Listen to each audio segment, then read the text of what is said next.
सुबह के ठीक 10 बजे का वक्त था और मैं आज एक आम औरत बनकर बाजार को देखना चाहती थी।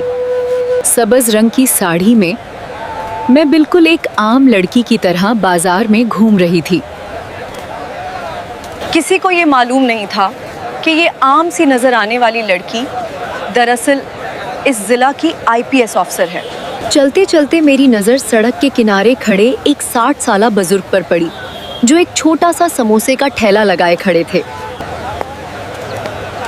मुझे बचपन से ही समोसे खाने का बहुत शौक रहा है। अंकल, एक समोसा दीजिए। लीजिए बेटी, गरम समोसा है। मैं पहला नवाला लेने ही वाली थी कि अचानक एक मोटरसाइकिल आकर पास रुक गई। ये थाने का सब इंस्पेक्टर वक्रम प्रताप था, जिसने अपनी बाइक साइड में लगा दी। अरे ओ बूढ़े, जल्दी एक समोसा निकाल। जी सर, लीजिए समोसा। ये कौन है? उसे जरा भी अंदाजा नहीं था कि मैं कोई आम लड़की नहीं बल्कि उसी जिला की आईपीएस अफसर हूँ। क्या बात है, समोसा तो बड़े मजे लेकर खा रही हो। बहुत पसंद है क्या? मैंने उसकी बात को नज़रअंदाज किया और खामोशी से समोसा खाना जारी रखा। अरे शर्मा क्यों रही हो? और समोसा चाहिए तो बोल देना, मंगवा दूंगा। चलो, देर हो रही है। सर, समोसे के पैसे तो दीजिए। किस बात के पैसे? ज्यादा होशियार बनेगा तो तेरे ठेले का सामान यहीं फेंक दूंगा। खबरदार!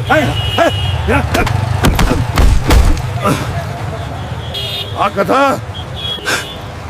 अंकल, खामोश मत रहिए। जुल्म सहना भी जुल्म को बढ़ाता है। इंस्पेक्टर साहब, आपने अंकल पर हाथ क्यों उठाया? तो आपको किसी गरीब पर हाथ उठाने का कोई अख्तियार नहीं है। उन्होंने तो बस अपने हक के पैसे मांगे हैं। आपने समोसा खाया है तो पैसे देना आपका फर्ज है। तुम बीच में मत बोलो, समझी? ज्यादा जबान चलाओगी तो यही होगा। आप अपनी हद पार कर रहे हैं। सब इंस्पेक्टर होने का मतलब ये नहीं कि आप गरीबों का हक मारकर खाएं। आप कानून के रक्षक हैं, लेकिन खुद कानून तोड़ रहे हैं। सुधर जाइए, वरना आपको इसका अंजाम भुगतना पड़ेगा। बहुत जबान चल रही है तुम्हारी।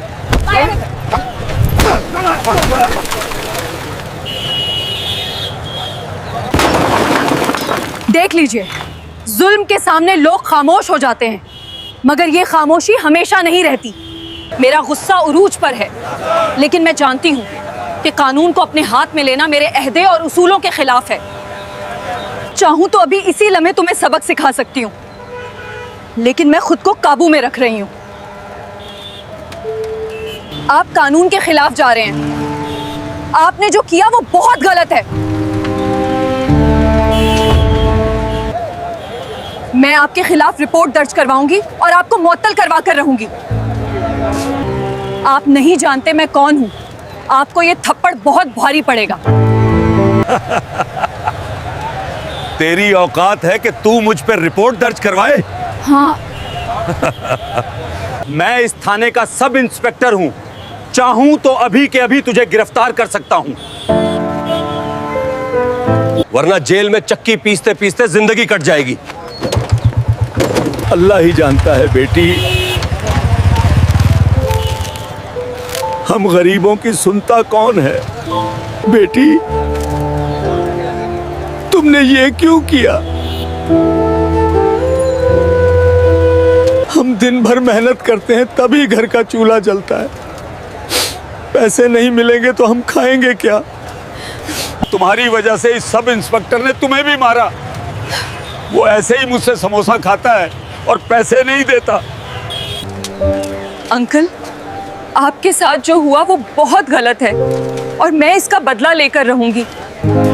मैं इस सब इंस्पेक्टर को मुअत्तल करवाऊंगी, चाहे कुछ भी हो जाए। नहीं बेटी, तुम नहीं कर सकती। वो थाने का सब इंस्पेक्टर है, उसके खिलाफ कोई गया तो वो उल्टा उसी पर केस कर देता है। तुम घर चली जाओ। अंकल, मैं घर तो जा रही हूँ, लेकिन इसका मतलब ये नहीं कि वो सब इंस्पेक्टर बच जाएगा। उसे अभी तक पता भी नहीं कि मैं कौन हूँ। और जब उसे पता चलेगा तब तक देर हो चुकी होगी। अगर एक सब इंस्पेक्टर ऐसा हो सकता है तो थाने के बाकी लोग भी कैसे बर्ताव करते होंगे, और एएसआई और हवालदार किस तरह का बर्ताव करते होंगे, ये जानना जरूरी है ताकि पूरे सिस्टम का सच सामने लाया जा सके। मैंने फौरन खुद को एक सादा औरत के रूप में रखा और सीधे थाना शांतिपुर पहुंच गई। विभागीय जांच शुरू होने तक थाना अफसर सरेश पांडे और सब इंस्पेक्टर विक्रम प्रताप को फौरी असर से मातल किया जाता है। साथ ही आज ही दोनों के खिलाफ एफआईआर दर्ज होगी। विक्रम प्रताप, सुरेश पांडे, आप दोनों खड़े हो जाइए। मैडम, एक मिनट, हमसे गलती हो गई। बस, मजीद कुछ नहीं। गलती तब होती है जब अनजाने में कुछ गलत हो जाए, लेकिन आप लोगों ने जानबूझकर गरीब का हक मारा, कानून तोड़ा और फिर उसे धमकाया। ये गलती नहीं, जुर्म है। आइए बाहर चलिए। विक्रम प्रताप, क्या आप मानते हैं कि आपने गरीब का इस्तेहसाल किया? सुरेश पांडे, अब आप क्या कहेंगे? ये मामला सिर्फ दो अफसरान का नहीं है, ये एक वाज़ेह पैगाम है कि इस जिले में कानून सबसे ऊपर है। अगले दिन जिला पुलिस हेडक्वार्टर में एक खसूसी टीम तश्कील दी जाती है। विभागीय जांच एसपी अजय वर्मा की निगरानी में एक टीम तश्कील दी गई है जो दोनों अफसरान के खिलाफ मुकम्मल जांच करेगी। अंकल, आपको मुकम्मल तहफ़्फ़ुज़ और इंसाफ दिया जाएगा। बिला खौफ सच बताइए। मैं सच ही कहूंगा साहब, अब मुझे डर नहीं। आईपीएस अफसर विशाली संघा के जरिए मोबाइल पर रिकॉर्ड किए गए शवाहिद भी इस जांच का हिस्सा होंगे। ऑडियो रिकॉर्डिंग और मेरे गालों पर पड़े थप्पड़ों के निशानात जो मेडिकल रिपोर्ट में दर्ज हैं, इस केस के सबसे मजबूत मादी शवाहिद हैं। मैडम, जांच टीम ने अपनी मुकम्मल रिपोर्ट तैयार करके आपको सौंप दी है। रिपोर्ट में थाना अफसर सरेश पांडे और सब इंस्पेक्टर विक्रम प्रताप को अपने अहदे का घोर दुरुपयोग करने का जिम्मेदार पाया गया है। रिपोर्ट मिलते ही मैंने एक और प्रेस कॉन्फ्रेंस बुलाने का फैसला किया है। इस प्रेस कॉन्फ्रेंस में एसपी अजय वर्मा और जिला के तमाम सीनियर इंतजामी अफसर मौजूद हैं। हॉल का माहौल निहायत संजीदा है और मैं पुरसकून लेकिन अटल आवाज में जांच के नताइज सबके सामने रख रही हूं। जांच में यह साबित हो चुका है कि थाना अफसर सरेश पांडे और सब इंस्पेक्टर विक्रम प्रताप ने ना सिर्फ गरीब का हक मारा बल्कि कानून के मुहाफिज होते हुए भी कानून को सरेआम तोड़ा। उन्होंने अपनी वर्दी की हुर्मत को पामाल किया है। ऐसे बदनवान और जालिम ऑफिसरात के लिए पुलिस महकमे में कोई जगह नहीं है। मैं अब इस मामले पर अपना आखिरी फैसला सुना रही हूं।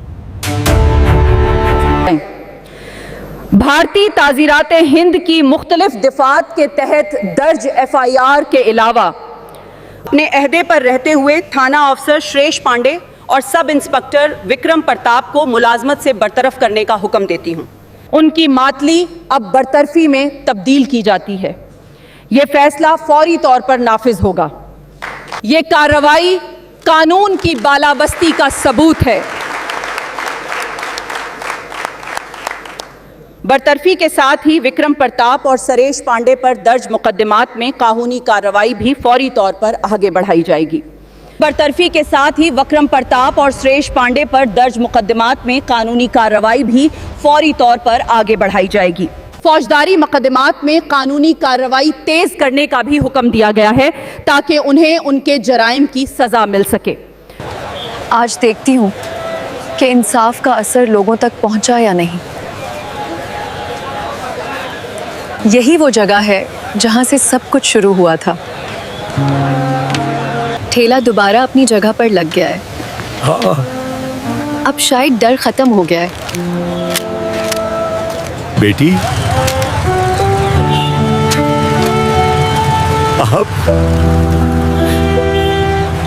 बेटी,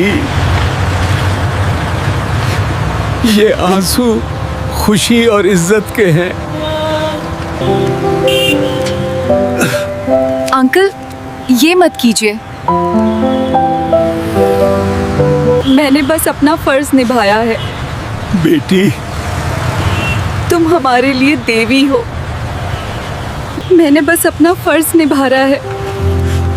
बेटी, तुम हमारे लिए देवी हो।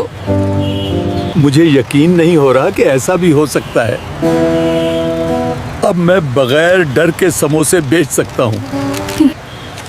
अंकल, ये सबक है कि कानून से बड़ा कोई नहीं। मुझे उम्मीद है कि आज के बाद जिला का कोई भी पुलिस एहलकार किसी गरीब को परेशान करने की हिम्मत नहीं करेगा। आप बस ईमानदारी से अपना काम करते रहिए। मैडम, आपने हमें ये पैगाम दका है कि कानून सबके लिए बराबर है। आईपीएस अफसर वैशाली सिंह सिर्फ वर्दी नहीं पहनती बल्कि कानून और इंसाफ की हकीकी अलामत है। उनकी एक सादा भीस भोशा में निकली छोटी सी यात्रा ने जिला के पुलिस निजाम को हिलाकर रख दिया है और इंतजामी निजाम में बदनवानी की जड़ें हिला दी थीं और आम आवाम में कानून पर एतमाद को बहाल किया था। आप सब बताइए, क्या आपको ये वाकया याद रहेगा? क्या आप हमेशा हक का साथ देंगे? अगर आपको ये कहानी अच्छी लगी हो तो हमारे चैनल AI Voice को सब्सक्राइब करें और वीडियो को एक लाइक ज़रूर करें जिससे हमारा हौसला और भी बढ़ता रहे। शुक्रिया।